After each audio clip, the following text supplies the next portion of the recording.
আসসালামু আলাইকুম। আজকে গেলাম যশোর একটা কাজে যে ইন্টারভিউ দিলাম, একটা চাকরির আবেদন করলাম, কইরে তারপরে চলে গেলাম বাস স্ট্যান্ডে আইসে পারিনি, বউ দেশে ফোন কাছে আমাকে জন্য চিংড়ি মাছ নিয়ে আসবা।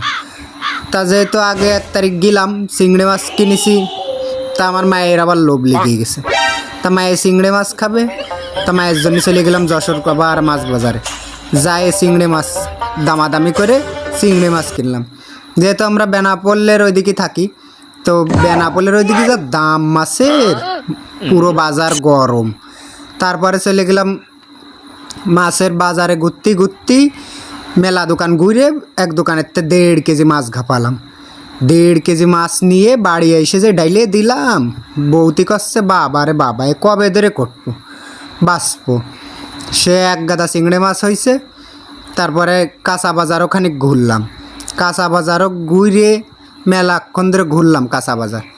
তা কোনো তরকারি পছন্দ হলো না। কাঁচা জাল কিনেছি মাত্র 80 টাকা কেজি, আর বেনাপোলের ওইদিকে 200 টাকা কেজি। আপনাকে ওইদিকে আপনাকে এলাকায় কয় টাকা কি দেখি জানাবেন কমেন্টে।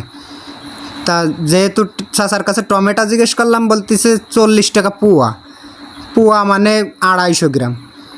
তারপরে আর কোনো তরকারি কিনলাম না, সব সে বাজির দোকানদাররা সে মরা মানছির মতন ঘুমাচ্ছে।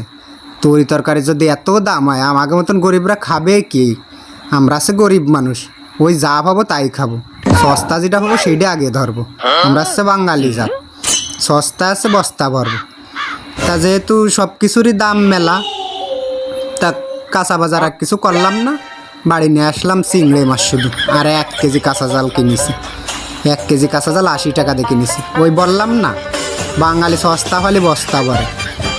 তা আমাদের অবস্থা হয়েছে সেইরাম, সস্তা পাইছি 1 পোয়া 100 গ্রাম 200 গ্রাম আর কিনিনি, ওই 1 কেজি ঘাপালাম।